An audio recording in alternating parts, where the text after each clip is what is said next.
నమస్తే బ్రదర్, ఎలా ఉన్నారు? Biggest pan Indian movie Baahubali సినిమాని ది ఎపిక్ పేరుతో మళ్ళీ రిలీజ్ చేశారు. వాళ్ళకైతే డబ్బులు బాగానే వచ్చాయి, మనకే డబ్బులు బొక్క. బాబోయ్, 4 గంటలు థియేటర్లో కూర్చోవడానికి చుక్కలు కనిపించాయి, నరకం చూపించారని చెప్పాలి. అంటే కొత్త సీన్స్ యాడ్ చేస్తామని చెప్పి ఒక మార్కెటింగ్ స్ట్రాటజీ ప్లే చేసి మనల్ని థియేటర్కి రప్పించారు. అక్కడ చూస్తే కేవలం ఒకే ఒక్క సీన్ ఉంది, అది కూడా మహేంద్ర బాహుబలికి నాజర్ ఇచ్చే ఎలివేషన్స్. ఆ ఒక్క సీన్ కోసం 4 గంటలు థియేటర్లో కూర్చోబెట్టారు. ఇదొక మార్కెటింగ్ స్ట్రాటజీ అనే చెప్పాలి. ఎందుకంటే ఎంత పాన్ ఇండియా సినిమా అయినా, ఎంత రికార్డులు తిరగరాసిన సినిమా అయినా సరే, ఇప్పటికీ మనం ఎన్నోసార్లు చూసాం, ఎన్నిసార్లకు తక్కువ చూసుంటాం ఆ సినిమాని. అలాంటి సినిమాని మళ్ళీ థియేటర్స్లో చూడాలంటే ఎవరు కూడా అంత ఇంట్రెస్ట్ చూపించరు, ఇంక్లూడింగ్ ఫ్యాన్స్ కూడా. కాబట్టి వాళ్ళు ఒక మార్కెటింగ్ స్ట్రాటజీని ప్లే చేశారు. రన్ టైం తగ్గించి రెండింటిని, అంటే పార్ట్ 1 పార్ట్ 2ని ఒకే భాగం చేసి దాంట్లో రన్ టైంని తగ్గించి కొత్త సీన్స్ యాడ్ చేశామని చెప్పి ఒక ప్రమోషన్ స్టంట్ చేశారు. దాంతో అందరూ కూడా ఈ సినిమాని చూడడానికి ఇంకా ఏముందో అని చెప్పేసి వెళ్ళారు. అక్కడ చూస్తే నరకం చూపించారని చెప్పాలి. ఆ ఒక్క సీన్ కోసం 4 గంటలు కూర్చోబెట్టారు. ఫస్ట్ హాఫ్ వరకు అన్నా ఓకే, కానీ సెకండ్ హాఫ్లో మాత్రం చుక్కల. ఫ్యాన్స్ వరకు అయితే ఓకే, ఎందుకంటే సినిమాలో గూస్ బంప్ సీన్స్ ఉన్నాయి, మైండ్ బ్లోయింగ్ ఎలివేషన్ సీన్స్ ఉన్నాయి, అలాగే మంచి మంచి విజువల్స్తో బెస్ట్ థియేటికల్ ఎక్స్పీరియన్స్ ఇస్తుంది. కాబట్టి ఖచ్చితంగా ఫ్యాన్స్కి అయితే నచ్చుతుంది. కానీ మిగతా ఆడియన్స్కి మాత్రం ఇది ఒక అగ్ని పరీక్ష అనే చెప్పాలి.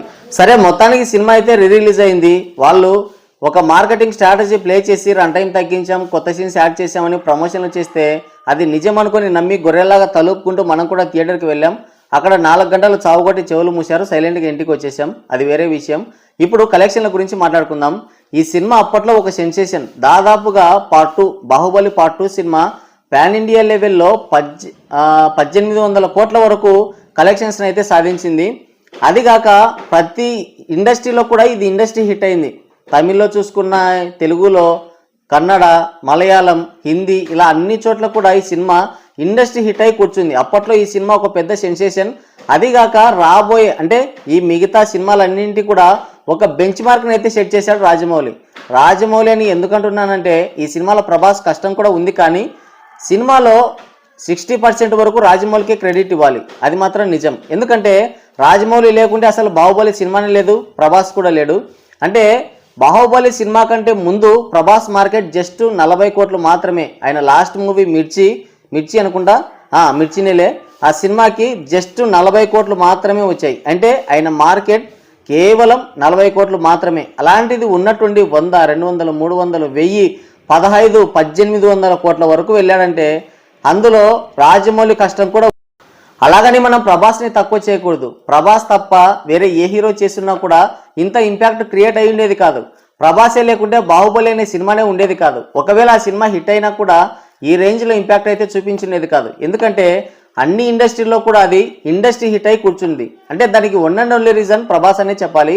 అంటే ఆ బాహుబలి పాత్రకి సూట్ అయ్యే, అంటే 100కి 200% సూట్ అయ్యే ఏకైక కటౌట్ ప్రభాస్ మాత్రమే. నా ఉద్దేశం ఏంటంటే, అప్పట్లో ప్రభాస్ మార్కెట్ కేవలం 40 కోట్లు మాత్రమే. అంటే మిర్చి సినిమాతో ఏ హీరోకైనా సరే ఒక్క శుక్రవారం చాలు, మన మంచు విష్ణు చెప్పినట్టు ఒక్క శుక్రవారం చాలు ఖచ్చితంగా అతని లైఫ్ టర్న్ అవ్వడానికి. అలాగే ప్రభాస్కి కూడా బాహుబలి అనే అవకాశం వచ్చింది. అయితే బాహుబలి సినిమా రిలీజ్ అయ్యే టైంకి అప్పటికే రాజమౌళి పాన్ ఇండియన్ డైరెక్టర్ అయిపోయాడు. అంటే ఆయనకు ఆల్రెడీ పాన్ ఇండియా లెవెల్లో గుర్తింపు వచ్చింది. ప్రభాస్ని పాన్ ఇండియాకి పరిచయం చేసిందే రాజమౌళి అని చెప్పాలి. కాబట్టి అందులో ఖచ్చితంగా రాజమౌళికి కూడా క్రెడిట్ ఇవ్వాలి. ఇంకోటి మీరు గమనిస్తే, ఇప్పుడు ఈ సినిమాని రిలీజ్ చేశారు కదా, ఇప్పుడు వస్తున్న కలెక్షన్స్ కూడా కేవలం రాజమౌళి, ప్రభాస్ ఇద్దరి వల్లనే వస్తున్నాయని చెప్పాలి. ఎక్కువ శాతం రాజమౌళి ట్యాగ్ ఉండడం వల్లే వస్తున్నాయని కూడా చెప్పొచ్చు. ఎందుకంటే ఇదివరకే ఈ రిలీజ్ ట్రెండ్ మొదలైన తర్వాత ప్రభాస్ సినిమాలు చాలా రిలీజ్ అయ్యాయి. ఛత్రపతి కావచ్చు, రెబల్ కావచ్చు, డార్లింగ్ కావచ్చు, అలాగే మిర్చి, ఇప్పుడు నిన్న పౌర్ణమి, ఈ సినిమాలన్నీ కూడా ఆల్రెడీ రిలీజ్ అయ్యాయి. కానీ ఏవి కూడా ఇంత ఇంపాక్ట్ చూపించలేకపోయాయి. కనీసం ఎక్కువ కలెక్షన్ సాధించిన, అంటే రిలీజ్లో హయ్యెస్ట్ గ్రాసర్ సాధించిన సినిమాల లిస్టులో టాప్ 5లో కూడా ప్రభాస్ సినిమా ఒక్కటి కూడా లేదు. కానీ ఈ సినిమా ఈ రేంజ్లో కలెక్షన్ సాధిస్తుందంటే అందులో ఖచ్చితంగా రాజమౌళికి ఇవ్వాల్సిన క్రెడిట్ కూడా ఉంది. అది నా ఉద్దేశం. ఇక ఈ సినిమా కలెక్షన్ల విషయానికి వస్తే, అప్పట్లో బాహుబలి సినిమా ఒక sensation, pan Indian industry hit అయింది. కాబట్టి ఇప్పుడు ఈ సినిమాని రిలీజ్ చేస్తుండడంతో పైగా వీళ్ళు రన్ టైంని తగ్గించాం, అలాగే కొత్త సీన్లు యాడ్ చేస్తున్నామని మంచిగా ప్రమోషన్లు చేశారు. కాబట్టి ఈ సినిమా పైన మంచిగానే ఇంట్రెస్ట్ క్రియేట్ అయింది. అయితే వీళ్ళ కక్కుర్తి వల్ల ఈ సినిమా ఫ్లాప్ టాక్ అయితే సొంతం చేసుకుంటుంది. ఖచ్చితంగా డిజాస్టర్ అని చెప్పాలి. సినిమాకి కలెక్షన్లు అంత బాగా వస్తుంటే డిజాస్టర్ అంటావేంట్రా అని అనుకోవద్దు. సినిమాకి అయితే కలెక్షన్లు బ్రహ్మాండంగా వస్తున్నాయి. అది కాక ఈ రీ రిలీజ్ ట్రెండ్ మొదలైన తర్వాత ఏ సినిమాలు అయితే హైయెస్ట్ గ్రాస్ ని సాధించి టాప్ 1లో ఉన్నాయో వాటన్నింటిని కూడా బాహుబలి సినిమా ప్రీమియర్స్తోనే లేపేసింది. ఇక ఎవరు ఊహించని విధంగా, ఎక్స్పెక్ట్ చేయని విధంగా డే 1 20 కోట్లు, డే 2 కూడా డబుల్ డిజిట్ నెంబర్ని క్రాస్ చేసి వెళ్ళింది. అదైతే ఒక రేర్ రికార్డ్ అని చెప్పాలి. అదిగాక సౌత్ ఇండియాలో ఏ సినిమా అయితే అంటే విజయ్ నటించిన గిల్లీ సినిమా అయితే 30 కోట్లతో టాప్లో ఉండేది మొన్నటి వరకు. ఈ బాహుబలి వచ్చిన తర్వాత కేవలం 2 రోజుల్లోనే గిల్లీ రికార్డ్ అయితే లేచిపోయింది. ఇప్పుడు ప్రజెంట్గా బాహుబలి సినిమా టాప్ 3లో ఉంది. ఇక రాబోయే రోజుల్లో తుంబాద్ పేరు మీద ఉన్న తుంబాడ్ పేరు మీద ఉన్న 50 కోట్ల రికార్డును అయితే క్రాస్ చేసి కూడా వెళ్ళిపోయే అవకాశం ఉంది. మొత్తానికైతే పాన్ ఇండియా లెవెల్లో ఈ సినిమా బ్రహ్మాండంగా పర్ఫార్మెన్స్ చేస్తుంది. అయితే ఈ సినిమాకి జరిగిన బిజినెస్ పరంగా చూసుకుంటే మాత్రం ఫ్లాప్ అనే చెప్పాలి. ఎందుకంటే ఈ సినిమాలో కొత్త సీన్లు యాడ్ చేస్తామని చెప్పి మనల్ని థియేటర్స్కి పిలిచి అవలాగాలని చేసిందే కాక కక్కుర్తితో వీళ్ళు ఎక్కువ బిజినెస్కి అయితే ఈ సినిమాని సేల్ చేశారు. ఆ జరిగిన బిజినెస్ పరంగా చూసుకుంటే ఈ వచ్చిన కలెక్షన్ల పరంగా చూస్తే ఈ సినిమా ఖచ్చితంగా ఫ్లాప్ అనే చెప్పాలి. ఎందుకంటే ఆ రికార్డ్ని అందుకోవడం ఖచ్చితంగా అయ్యే పని కాదు.